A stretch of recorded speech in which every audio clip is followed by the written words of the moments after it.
What is up, everybody? Yes, you are. You can believe what you see on your screen. There is a third window. It is not just me and Zach. We're bringing the energy on a Friday afternoon straight from Thailand. My friend Jesse, how you feeling? I'm feeling great. I'm not actually in Thailand anymore, as you can see. I mean, you actually there's that kind of looks like it could be from Thailand, but I am in the Great White North, up in Canada again, where it is no longer 30 degrees and sunny every day. But now I get to talk sports with you guys, so I couldn't be happier. Yep, Jesse's back, and let's roll the intro.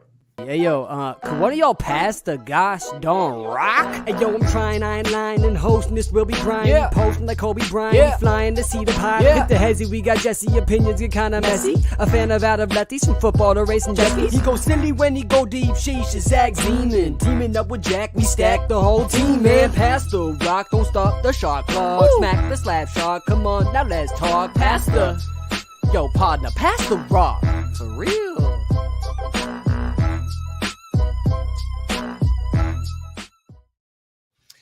So Jesse's back, and so is the West Virginia Mountaineers baseball team in the Super Regionals for the first time ever. LSU fell a little bit short, so they didn't get to play each other, which would have been fun. Zach, how excited is all of Morgantown? Yeah, Morgantown and the entire state is pretty excited. I'm expecting to hear some stuff out of there as the town is swarmed with fans, but they're not going to be let in because they didn't sell tickets to them or something like that. Very excited to see how they do against a really tough North Carolina team. I hope that we fare pretty well. But again, North Carolina, very difficult team to go against. So gonna have to see what happens. Yeah, look, I'm rooting for West Virginia. Obviously, that's not the biggest sports story. The biggest sports story is game one of the NBA Finals yesterday. So we had a big win for the Celtics. They did kind of they tried to Celtic the game away in the beginning of the third quarter when Dallas made a big run, but they end up winning by 18. Jesse, what does Dallas have to do to adjust? So I saw Draymond Green talk about this today, and it was pretty spot on to what the Celtics did. This was his game plan for the Boston Celtics: is don't do the let somebody else beat you and shut down Luka and Kyrie. Let Luka and Kyrie each get 30 and just shut down everyone else, and the Mavericks won't score more than 80 points. And honestly, it's a tough strategy to beat because if Luka's going to get his 30, Kyrie's going to get his 6 in the first half and end up with 20 or 30 in the end of the game anyway, although he had a pretty rough game one. If you can take away the PJ Washington corner three, the Derricks getting their lobs and all of that happening and getting the other players going and involved and in rhythm and really giving them a shot of anybody outside the top two of scoring more than 10 points in the game, Boston's going to win every game if they can shut down the rest of the role players. So the Mavericks really need to do all that they can to take some of the load off of Luka and Kyrie and get those other guys involved in ways that aren't just the pick and roll and throwing lobs. And it's going to be hard to adjust because that's all they've done. But Boston had a great defensive game plan for game one. They've got every single person in their lineup can switch, and it's incredibly difficult to defend, Luka and Kyrie as is. So they just have to do a good enough job on those two and then just shut everybody else down. So it's ugly, but the Mavs need to find a way to get those guys involved. And let me tell you, the reason the Mavs are in the finals are because of alley-oops, similar to what you just said. So going into the finals, not counting yesterday, the Mavs had 54 alley-oops in the playoffs. The second best team were the Nuggets with 9.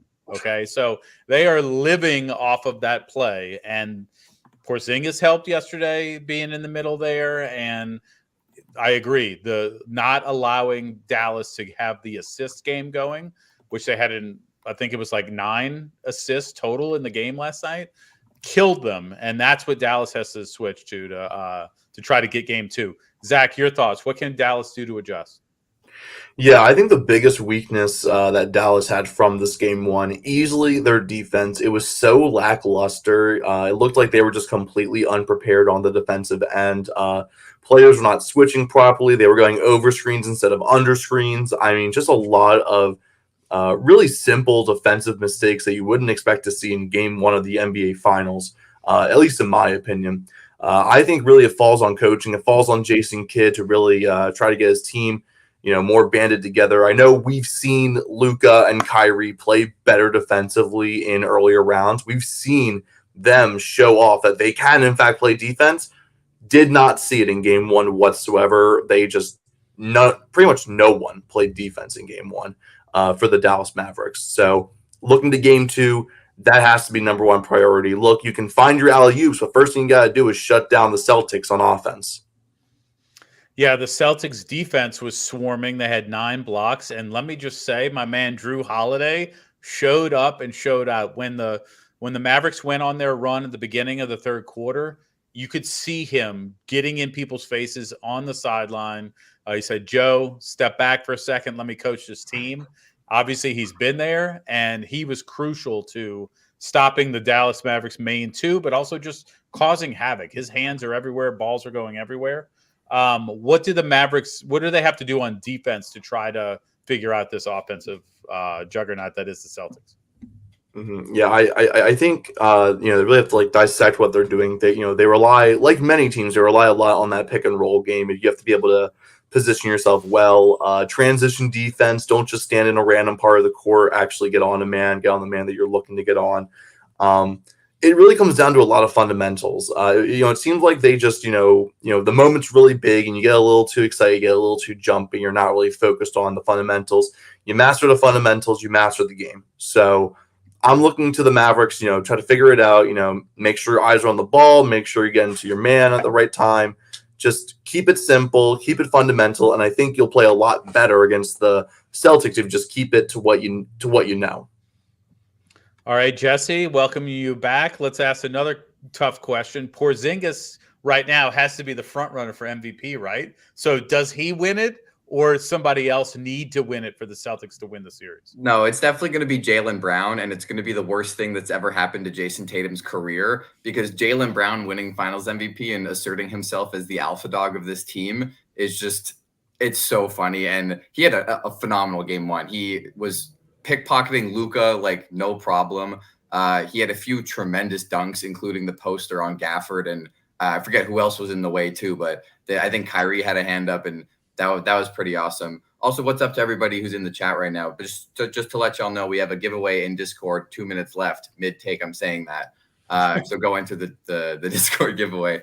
But, I mean, Kristaps Porzingis was phenomenal. He only played 21 minutes, and he had 20 points. And he looked like the unicorn that we've been waiting for since he got drafted. So if he can ramp up and get 30-plus minutes a game in the series and really start taking over, I think that would be hilarious if he were to win Finals MVP. But right now, I think it's in Jaylen Brown's hands. And unless Tatum really steps up and Jaylen takes a step back, which I don't think he will, because he's been hot since the Knicks series. He's been hot since the Cavs series. So I think it's going to be Jaylen Brown for sure. I think Jason Tatum right now is third on the run, maybe even fourth behind Drew. Yeah, behind Drew. And I would say it's Jaylen Brown, Drew, Kristaps, and then Tatum right now. If you're Tatum, look, I think you're happy if you got to win one.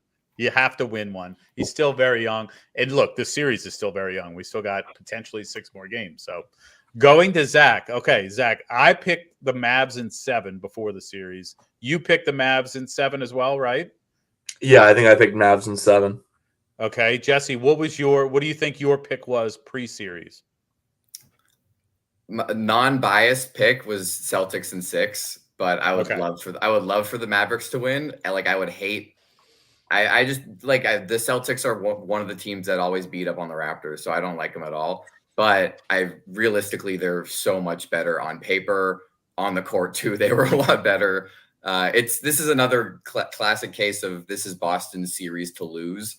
If the Mavericks win, great. But Boston has been in the ECF for the last 5 years. They've been here. They've failed a lot of times. This is Dallas's first time in the finals. So we'll see how they fare. But I still think the Celtics should be on track. I do think that the Mavericks will bounce back and make them earn it. But I think right now it's going to be Celtics in 6. All right. So then the question goes to you, Zach. Would you change your pick after game 1? After game 1, I feel like everyone's changing their pick. Like I mean, the Mavericks just flat out looked completely unprepared for this series, and it's not going to translate to any success, especially in Game 2. You know, where you're still in TD Garden. If I can change it, I'm already thinking. You know, I said Mavs in 7. This could easily be Celtics in 5, the way things are going. But I'm going to say Celtics in 6. I think the Mavericks do give us a hint of a series, but yeah, it looks like it's the Celtics to lose, like Jesse said. That is such a Philly sports way to think about it. I'm just throwing out everything I thought before because one game happened and now I'm on the other side. I still think it's going 7. I would lean Celtics now over the Mavs, but I still think it's going 7. I think Luka and Kyrie have the ability to make this a series very easily. And even yesterday at the beginning of the third quarter, everybody's like, okay, we got a game now. It got down to like 7 or 8 points. So Yeah. I think it still goes 7. I think it's going to be a highly entertaining series, and the Mavericks are going to be right in it. I think Game 1 was always going to be tough for them, and the Celtics had a lot of time to rest as well, just like they did. So we come back Sunday, we see Game 2, and I think we have a real series on our hands. One more thing, All Ryan, right. before you move Yeah. on. You mentioned this, I think, a week ago or 2 weeks ago in one of our chats or in the Discord. The Celtics were, 14 games above the Mavericks in the regular season? Yeah. Like a 64-win team against a 50-win team. And granted, 30 of the Mavericks wins came after the acquisitions of PJ Washington and Daniel Gafford post All-Star break. So they were really hot, too, coming into the playoffs. But it's just funny that, like, it still could very well go 6 or 7, but Boston is just like so far ahead that like they really should, win this. Yeah, I think the only team that can really beat Boston is Boston. Is like Exactly. them just not. Even with them giving up like a 25-9 run, they still had like an 8-point lead in the game, and then ended up winning by 20 points. So it's really they would have to really piss the bed to lose this series. And really not, I mean, let's be honest. Every time Kristaps Porzingis jumps, every Boston fan holds their breath. Like they're just waiting for I feel like it's when you used to play against Steph Curry and he puts up a 3, but now it's Kristaps Porzingis putting up a 3. No, but he's just jumping. When he jumps in the air, every Celtics fan is like, "Oh my God, how's he going to land? And what does that mean for the rest of the series?" Oh my God, So, yeah. He was quickly pump faking like 4 times in a row. He pump fake. I do want to draw attention to the I'm putting the survey now in the chat. We have a survey we need everybody to be a part of. You could win a $500 gift card if you fill out the Gleam as part of it. This is really going to help Lost Tribe in our future if we can get we need to get about 700 or 800 people to fill out this survey. There's a lot of useful information. So check that out for us. Please be a part of it. All right. Hurley to the Lakers. So every Laker fan yesterday woke up to this potential news of a new coach. How does this impact the LeBron timeline? I have some really serious thoughts about this. I don't think this is serious. I don't think Hurley's going to end up being there if LeBron is there. So to you, Zach, how do you see this all playing out? The LeBron timeline back to Hurley. I don't think it really affects the LeBron timeline that much. I think he's trying to be like as independent with his decision as possible. And like, do I think Hurley, makes returning to the Lakers like a better pitch overall? Yes, but I think LeBron's really going to consider his options. He's going to be very patient with his free agency decision, even though I feel like everyone knows he's going to end up back in LA anyways. But I really like the idea of Dan Hurley joining the Lakers. I mean, there's a reason he was a back-to-back national champion. I mean, that's really hard to do, in any college sport, let alone any sport in general, to go back-to-back with a title. We don't see a lot of repeat champions in sports anymore. So seeing that with the UConn Huskies has been very impressive. And I think it would be a fantastic hire for the Lakers. I think it would end up being better than JJ Redick as a hire as well, even though, he was a name that was linked to the Lakers for a good couple of weeks. If they land Hurley here, I think it's the best hire they could have made. But what college coach has gone from college to the NBA and been successful? Can you think of the last one that had any level of success? I cannot. I cannot. It's actually pretty bad. Yeah. I can about, throw a Quinn few Snyder? names at you. Quinn Snyder, Tim Floyd, Fred Hoiberg, Brad Stevens, John Calipari. Billy Donovan's probably had the most success of any of Brad those names. Stevens, I mean, he hasn't won, but he's had a lot of success. Yeah, I mean, Brad Stevens was a pretty solid coach. He was very solid. So I'll ask Jesse this question. Should Hurley even leave UConn? Would you leave UConn? Oh my God, no. Are you kidding me? You want to go from leaving back-to-back national championships with a pretty clear opportunity to three-peat. I know you're losing a couple starters, but a lot of those guys are staying at UConn. They want to win again. They're the most dominant college basketball team of the last 10 years. And literally no one could not like, they didn't like scrape by. They killed everybody in their path. Like if they had, had a few close games, like close upsets, narrow wins, like they were beating everybody by like an average of 25 points in the tournament, even in the Elite Eight and the Final Four and the championship game itself. Like it wasn't even close. So I think, why would you leave that for the Lake Show drama with the LeBron show and Anthony Davis gets injured, even though he had a phenomenal season and stayed healthy all year this year. So shout out to AD. But do you really want to go where the average age of your player goes from like 19 to like 32? Like it's an insane difference. And also these are all kids. They're making NIL now, but do you want to go from young, impressionable, moldable kids that just want to learn and want to compete, or these 35-year-old guys making $200 million that could care less what schemes you want to introduce and really give them the reins? So I think if he wants to win one more year and then go somewhere in the NBA, don't go to the Lakers. Go somewhere else. Like, come to Toronto, honestly. We've got a young Here's the real kicker, though. It's been, rumored that the Lakers are going to make him like the highest paid coach in the NBA if they do hire him.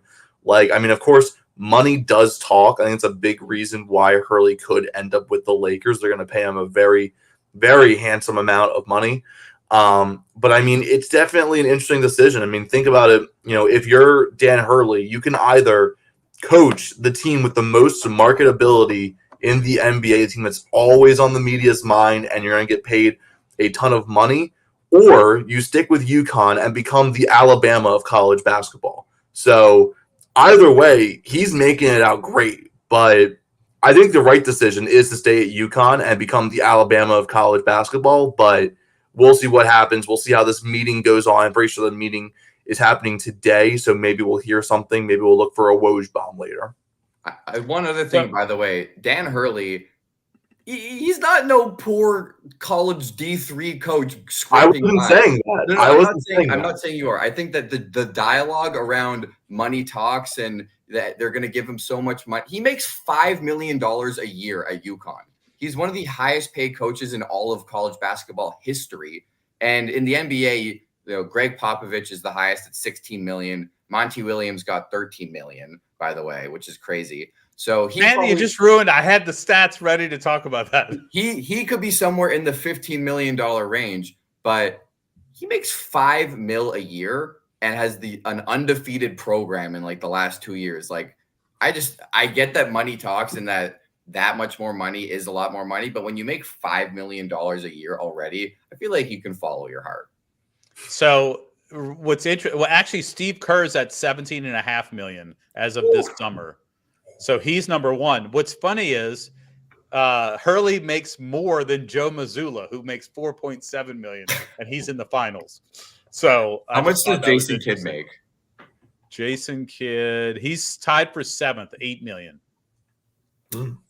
Not that far off. Yeah.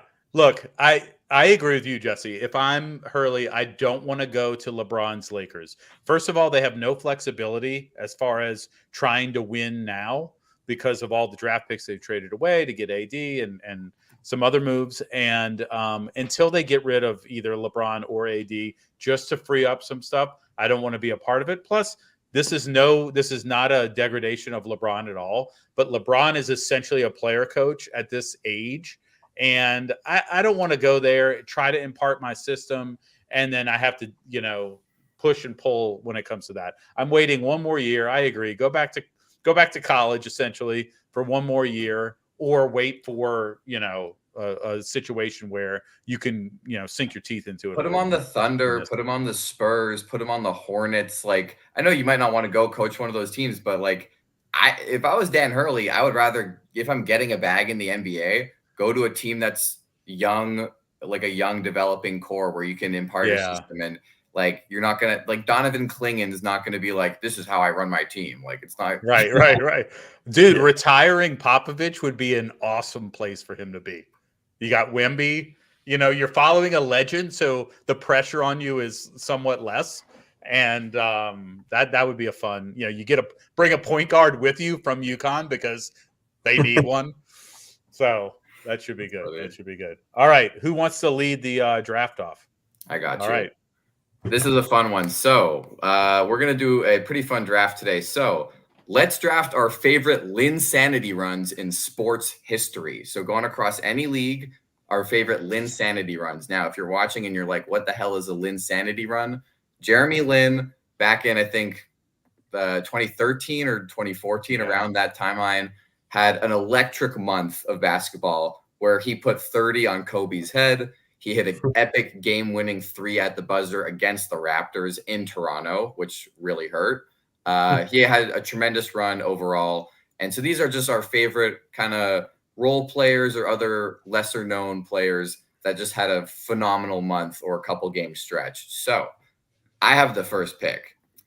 And there's so many ways you could go at this. Jeremy Lin is not allowed to be picked for anybody who's watching. So with the first pick in the Linsanity draft, sorry, Zach, but give me 2017 Nick Foles. With that, he has the most passing yards in the Super Bowl. Like in that game, like he had a phenomenal game. And Nick Foles, I mean, it hurts as a Patriots fan to make that pick, but it's the right pick. That is a fantastic pick and was definitely on my list. But you know what? I'm still pretty happy sitting here at the second overall pick. This guy, one-year wonder, rushed for over 1,100 yards. Give me 2010 Peyton Hillis. Oh, that was also on my list. I'm sad to see that one go. Yeah. Madden blow destroyed that run. Jesse, blow for blow.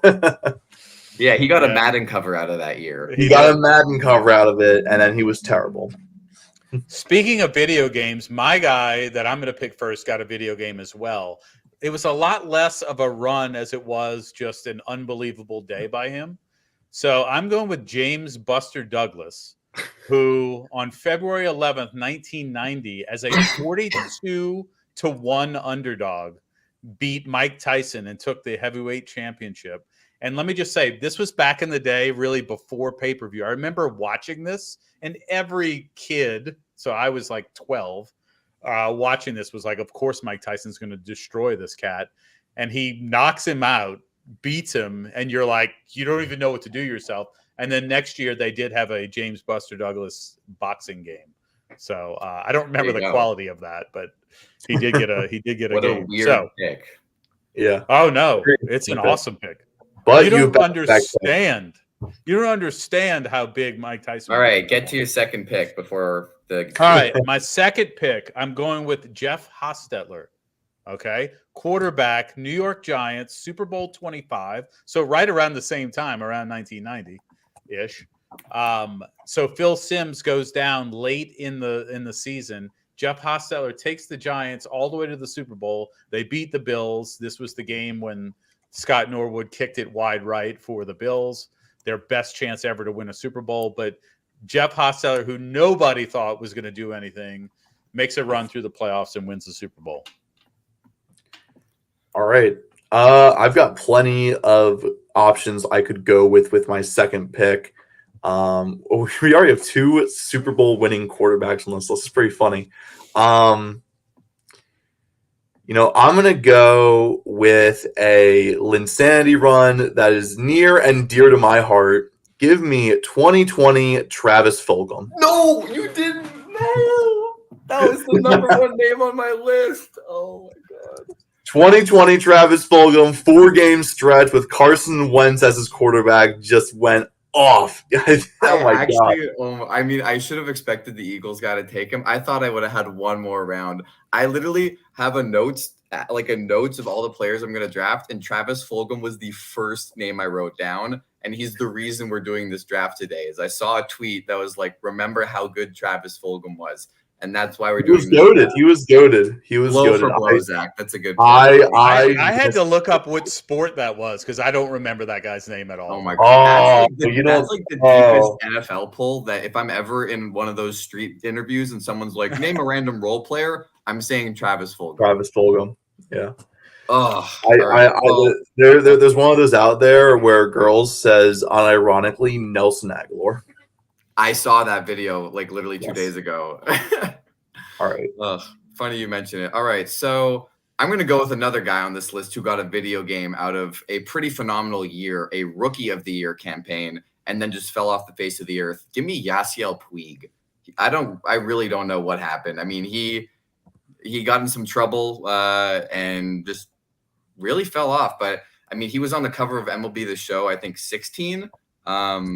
Or one of those, and literally the cover curse was real and just was never the same after that. So that's one of my picks. The next one, now we have Yasi Puig out the way. Let's go with this is a phenomenal one. Let's go with TJ Bubble Warren. All right. You had to be there for Bubble Warren in 2020 with the Pacers absolutely going off before the playoffs started and throughout the playoffs as well. If you remember Bubble Warren, you're a real one. Yeah, Bubble Warren is a great pull. He torched my Sixers, so I remember him fondly, to say the least.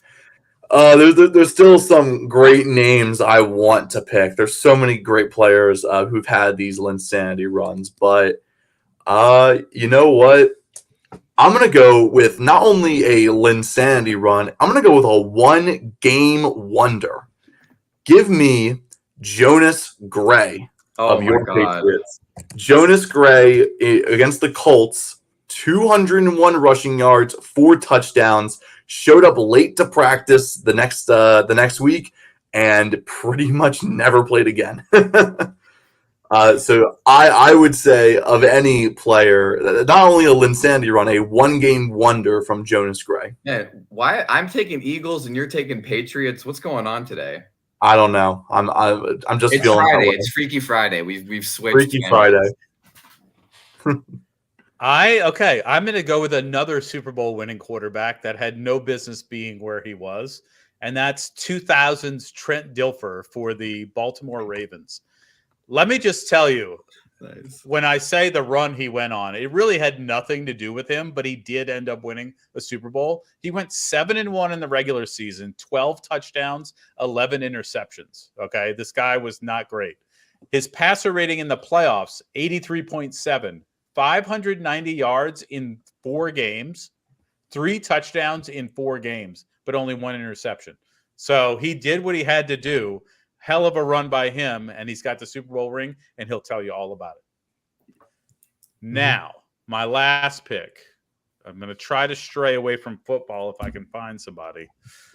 I got a lot of football in here. I went with boxing. I have one from each sport so far. I'm happy. Nobody's got any boxers. I have all football. Oh, my God. All right, I'm going to go with football again, too. Sorry. Late 80s, Cincinnati Bengals had nothing going for them, and their starting running back gets hurt, and then James Ickey Woods comes to the scene. Not only does he destroy the scene with his football play, but he also creates a dance, which any kid my age at the time could replicate for you, and probably did on the flag football field. James Ickey Woods. I'm sorry, Brian, but your team literally sounds like a jazz band. You have James Buster Douglas, Ickey Woods, Trent Dilfer, and Jeff Hostetler. This is like a jazz group from the 70s at like your local like speaking. I like it, baby. We're playing the Jazz Time brunch this Sunday at noon, by the way. All right, with my final pick, Jesse, I know we're picking Eagles, we're picking Patriots. Don't worry, I'm going to stick with Philadelphia this time.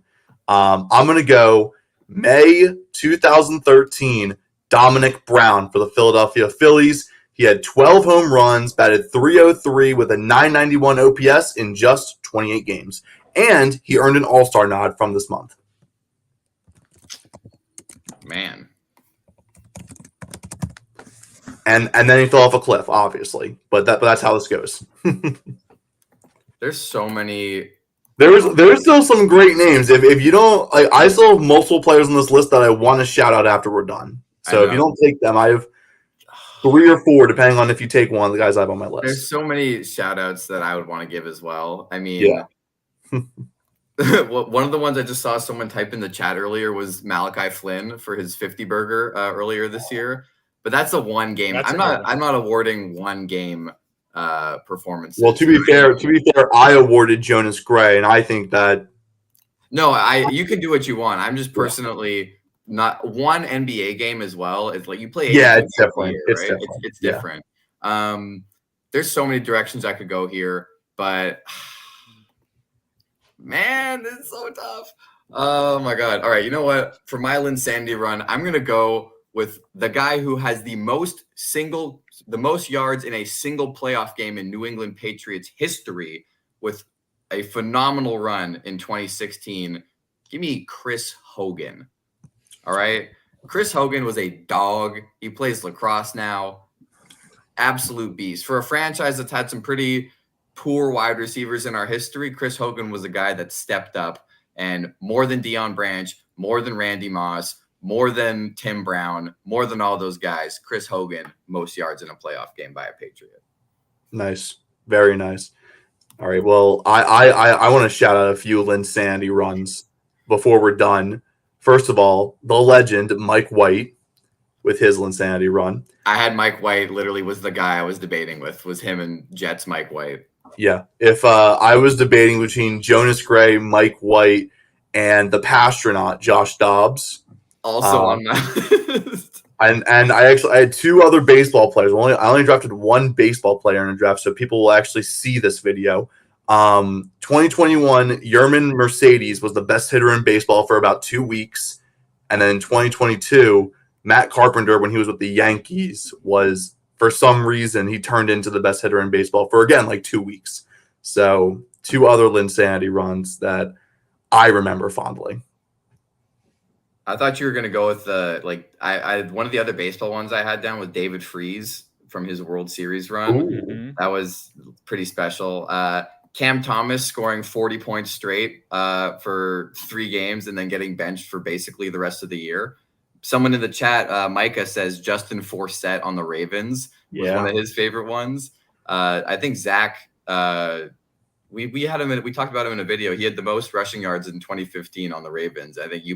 Yeah. Justin Forsett. Yeah. And lastly, my favorite shout out here is Caleb Martin in the ECF last year. Oh yeah. Yeah. So that was a lot of fun. Let us know who had the best Linsanity filled team. A lot of great names on this list. Very good. I have the next trivia for today as well. This is the fun one. So we have some NBA Finals related trivia for our NBA Finals show. So can you name every active player to score 40 points in the NBA Finals? There are 10. All right. Well, 2 immediately come to mind because they're both teammates and they did it in the same game. So give me the 1-2 punch of LeBron James and Kyrie Irving. So Kyrie is number 8 with 41. And LeBron is number 1 with 51 in the NBA Finals in 2018. But he's done this multiple times. I think he's done it 1, 2, 3, 4, 5, 6, 7, 8 times. So he's up there a lot. But yeah, he is number 1 with 51 points. I'm going to say Giannis. I know he had 50 in the clinching game against the Suns. He had 50 in game 6, going like 17 of 19 from the line as well in that game. He is number 2 on our list. All right. This isn't a very tough one, but there's a few guys that are a little harder. I'm going to say Michael Jordan. This is active players. Oh, active. I'm stupid. Give me Steph Curry. Steph Curry is number 3, his best game being 47 points against the Toronto Raptors in the finals. I was going to guess Steph, but now I'll guess Clay. No, Klay Thompson has never done it. He's not on the list, never had 40. He got somewhat close. He had 37 in 2016. I'm going to guess that Kawhi did it on his run with Toronto. Kawhi did not score 40 in the finals. Did Tatum do it 2 years ago? No, Jason Tatum did not. And has not yet. Well, I know this year he hasn't. He might. We'll see. Also, I think Steph Curry is the only one so far who did it in a loss. They lost that game. He had 47. Okay. Did Jokic do it? Jokic in 2023, just last year, did it. Mm-hmm. He had 41, so he is tied for number 7. Did Murray do it? Nope. He had high 30s, but never 40. Did Kevin Durant ever do it? Kevin Durant with the bucket in 2018 had 43. And he also had 39, but never did it again. He's number 4. Shout out someone in the chat just said Fred VanVleet. He did not have 40, but he had a couple of huge shots. Trying to think if there's... You're missing 4 players, 5, 6, 9, and 10 with 43, 42, and 40. Did AD do it in the bubble? AD did not. He hit that game winner over Nikola Jokic, but he did not. He never had more than 37. Did Jimmy Butler do it? Jimmy Buckets in the bubble did do it. He had 40 on the dot. He is tied for number 10.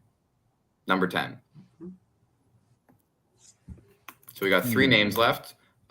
We have 2 of them are within the last 5 years, and one of them you got to go a bit farther back. Okay. What about Devin Booker? Devin Booker, number 6, had 42 in the 2021 finals. I'm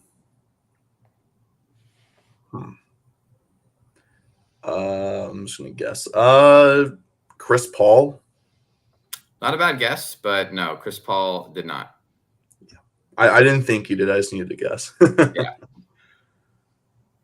So one more in the last 5 years, and then one of them was over 10 years ago. Okay. One more in the last 5 years. I'll give you a hint. The player who had 40 was not the number 1 option on his team. Mm-hmm.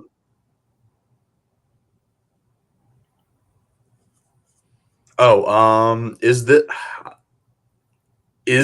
Chris Middleton? It is Chris Middleton. He had 40 points in the 2021 NBA Finals. That was peak Chris Middleton. He was going on. He looked like the second coming of Michael Jordan in a few of those games. But in Game 4, he helped lead Milwaukee to tie the series back at 2 with 40 of their 109 points. Dog. What about? I want to guess either Harden or Westbrook. I'm going to say Harden. It is not James Harden. Surprisingly, he's also never been to the finals. So he wasn't on the actually he Thunder was with the team? Thunder. Yeah, but Yeah. Never peak Harden was never with. in the Right. finals. Yeah, Right. no, you're right. Well, then why not guess the other one? Westbrook.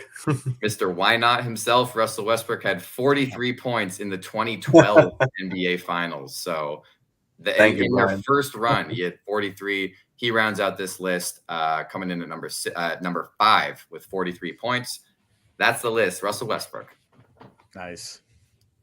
Speaking I of should've bubble, gone. someone said speaking of the bubble and Lynn Sandy bubble, TJ Warren was a crazy run. He was my 3rd pick in the draft. So Yep. shout out Micah.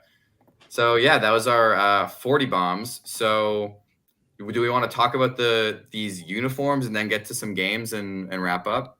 Sure. Yeah. Are we All going right. to throw them up on the screen, or we just I can talk do that. based on memory? Yeah, Hold go for it. on. Give me one sec. So the Minnesota Vikings, came out with their new. Are they called Ice or Snow or Winter Uh, Warrior. Winter Warrior. Winter Warrior? Look, I do think these uniforms have a great connection to the Viking culture. I think that's a great piece. I just think that an all-white uniform is so boring, and changing that classic purple helmet to white is disgusting. So count me out. Not a huge Viking fan in general, but I do like their uniforms, and I think this is an abomination. I'm not gonna call it an abomination. I think the all white is good. I'm not huge on the icicle, like the icicle dripping, like the whatever you want to call it. I'm not huge on the icicles, but I still think it's a very clean look. The all white usually goes well together. I think they pulled off. And on the website, you can actually read. It says it's the first ever Vikings uniforms to first of all not have a purple helmet, and secondly to have no gold whatsoever in the uniform. Oh. And I think it's a very interesting step for the Vikings. I think it's it's different. I like different. They went white, gray, and purple, and I think it looks pretty good. I want to see it on the field before I come to like a final conclusion, because that's that's when you really know if you like a uniform or not. But first impressions, I like it. Don't love it. I guess I'm the only one here who really likes it. I think that this is super nice, super clean. I would I do think like the yellow or the gold is a key part of their whole brand, as you can see it literally on the website. But like maybe if they had put a little bit in the stripe of the helmet, but also then you kind of don't get the iced out look. I think this is so sick. I think the icicle dripping off the numbers, like that detail is really cool. And I also love the helmet personally. I think that this is a very cool helmet. The white with the white, like the white horn with the white helmet and the purple and the silver face mat. I think it looks very clean. I can't wait to see these on the field in like a winter game in like January. That would just be amazing to see. And you can see, Justin Jefferson, franchise player, they just signed to a whole lot of money in the jersey right there. I think it looks great. I really like it. And honestly, it's one of the few NFL jersey rebrands this offseason that I've really liked. So I think that they did a good job. As opposed to the Giants debacle, whatever it was. Whatever the hell that was. But someone in the Micah in the chat says the only problem is it just doesn't scream Viking, which is kind of true. This is like the Vicicle or whatever they want to call it. Like, yeah, I mean I kind of get that, but I think the helmet helps with like it still has that the Vikings helmet. It just has no gold and like the purple is now a secondary color to the white. I mean like I'm not saying they didn't cook. I think these are good uniforms. I just want to see them on the field before I'm like, oh my god, I love these uniforms. So. But honestly, it is a shame that Minnesota can't open their roof and play in a snow game in these, because that would be the best use of these uniforms in a snow game. That'll happen. That'll have to happen in Green Bay or something like that. Who knows? That would be awesome if we had a snow game between Minnesota and Green Bay, and they wore those uniforms. That would be perfect. Yeah. Oh, you know what? I just realized I know we don't usually talk about the NHL, but I think that we should just for 1 second, because yes, our yearly no knowledge NHL prediction. No, this isn't a prediction. So Utah is getting the NHL team from Arizona. They have narrowed it down to 6 names for the Utah hockey team. There are 6 contenders. I want to hear which one you guys like the best. Yeah. So we have the Utah Blizzard. We have the Utah Yeti, which I think is awesome. Utah Hockey Club, lame. The Utah Mammoth, the Utah Outlaws, and the Utah Venom. So these are the 6 names. I'll put them in the chat here so that anybody can read them again. But they had 520,000 votes from their fan base, and they narrowed it down to these 6 names. So I think the Utah Yeti is personally my clear favorite. I think that that's so sick. I also really like the Blizzard. I'm not gonna lie, I think that that's kind of cool too. To Well, me, Venom is terrible. Like, what about Utah screams Venom? Also, Venom. Outlaws. Well. I mean, I'm going to defend the Utah Venom for a second. Go look up Utah's state flag. It is literally a beehive. So I'm going to say I like Venom more than a lot of people probably do. I think Utah Venom's a solid name. There's also So when venomous you snakes hear the in word Utah. Venom, you think bees? And bees is what Utah, the state, associates itself No. with. I know. I'm saying when you hear the word Venom, your first thought is bees. My first thought is like Snakes. bees and like poison Snakes. and like It's stinger. snakes. Like Get out of here. I'm actually kind of with Chad on this one. I kind of like the Utah HC. I kind of like it. I know not a lot of people like the hockey club kind of thing, but I'm one of the people who also liked Washington football team. I thought that wasn't a bad name, so maybe I'm just crazy like that. Go to Europe. And like Blizzard is the easiest name to choose. It's because it's probably overall the safest, and like people will generally like that. There's a Dairy Queen sponsorship just waiting to happen if they do that. Oh yeah, easily. I don't get the Yeti hype. I don't get it at all. I don't love that name at all. It's an I really immediately fan favorite mascot, and just there's so much potential there. but like honestly, I like Utah Mammoth more than Utah Yeti, and even then, I don't really like either name. I don't like that Mammoth and Yeti are singular. Yeah, Like I would vote for either of those. Those are my top two, but I feel like it needs to be the Yetis or the Mammoths. I don't know. I I don't think understand it's the kind one. of it fits like. I mean, the Jazz are also. It's like one of those singular, yeah. trivia it's the questions Utah with the thing. singular names. Well, if they But- go with Yeti, they can get a sponsorship from the Yeti water bottle, or if they Yeah. go with This is Blizzard, just they can go corporate. their- Yeah, this is just corporate begging. Yeah, It's I think like the that- Utah Delta Airliners. Like great. yeah. No, it's funny. I like Mammoth probably 1, Yeti 2, and then I don't even like any of the other ones to rank them. You know what? You know what? I'm thinking. They already have the Utah Jazz. They should do the Utah Rock next, and then whenever they get like a different team, do a difference. Just do it all. Do it all kinds of music where none of them are actually associated with Utah whatsoever. So I'm should. thinking. They should have chosen something like Jazz that doesn't match with the state. Oh yeah. So that's what I'm saying. Do like the Utah like rock, and then whenever you get like a baseball, yeah, just like the Utah rock, the Utah country, the Utah rap, the Utah R&B. Like I want all the music names in Utah for no reason. Awesome. Cool. Yeah, no, I do think it's fun to think about that. I know there was this weird report that came out this week where the governor of Louisiana said that he's pushing forward for the next NHL expansion. And I was like, "Come on, dude. Get a grip. Let's next keep it where we are." maybe in one of our future shows we should talk about what Toronto should name their new WNBA team once that comes Oh, around. that's right. They are getting it. 2026. That'll be here. Yeah, congrats on your WNBA team. New Orleans needs one. Still I hope. agree. Yeah, New Orleans needs one. Philadelphia needs one. I mean, a lot of cities need a team. How does Philly not have one? Philly. That.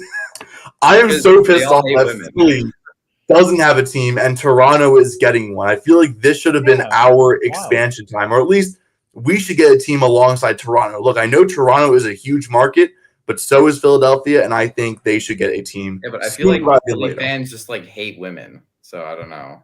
No.